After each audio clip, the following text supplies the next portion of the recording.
So, you're enjoying your succulent lobster, thinking you're quite the connoisseur of fine seafood, eh?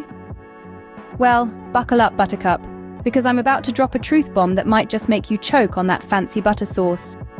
You see, that lobster you're so enthusiastically devouring, it's not so different from the bugs you squirm at in your garden. Yes, you heard that right. Your beloved seafood is, in fact, just the bugs of the sea. Now, I know what you're thinking. Hold on a minute. My prawns and crabs are not the same as those creepy crawlies on land. Well, I hate to break it to you, but science begs to differ. Let's take a quick detour down biology lane.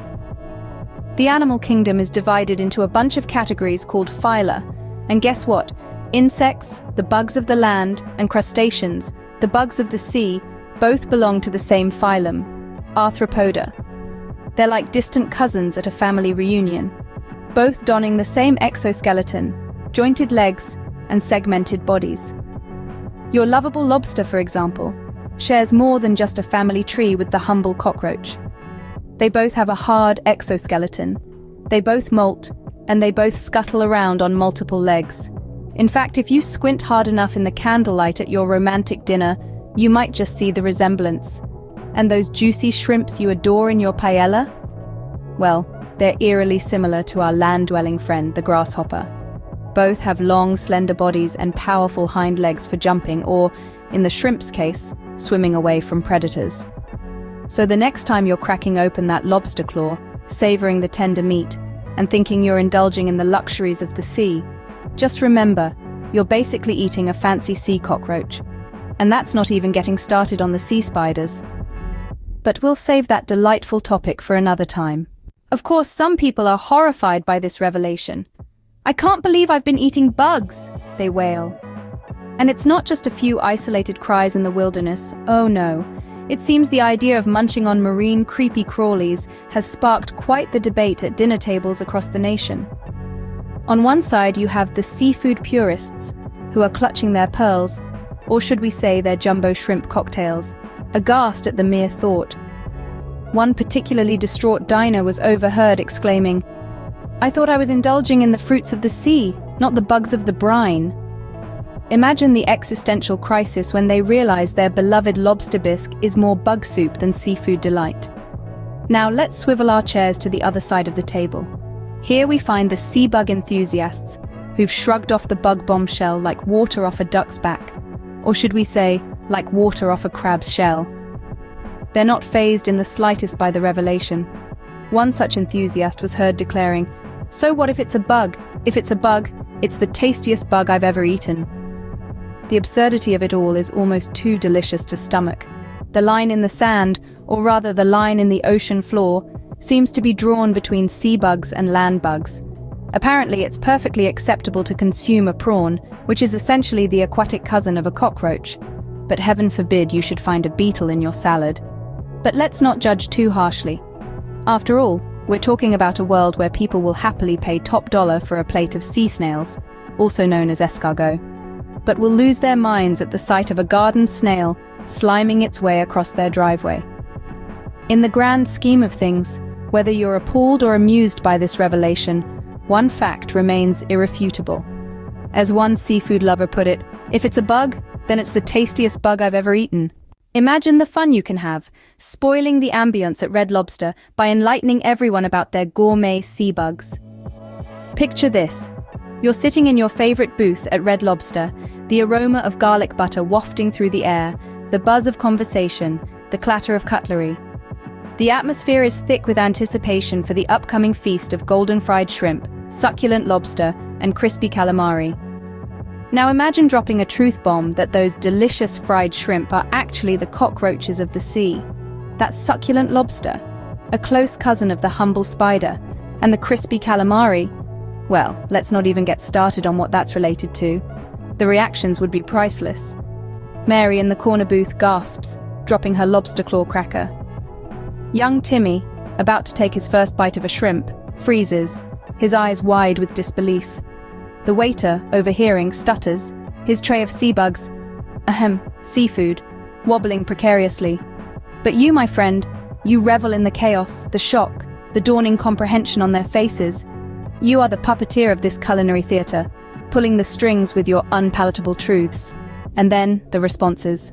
Oh, the responses. There's denial, of course. No way, these can't be bugs. Followed by the frantic Googling, the whispered conversations, the horrified gasps. Then comes the bargaining. They're not really bugs, right? They're different. The mental gymnastics are truly a sight to behold. And finally, the reluctant acceptance. Well, if they're bugs, they're pretty tasty bugs. And let's not forget about the Red Lobster staff. Their faces a mask of professionalism, but their eyes screaming, "Why, oh why, did you have to ruin our perfectly good sea bug illusion?" Yes, my friends, this is the joy of ruining the atmosphere at Red Lobster. The thrill of the reveal, the satisfaction of the shock, the amusement in the aftermath. It's a pastime like no other.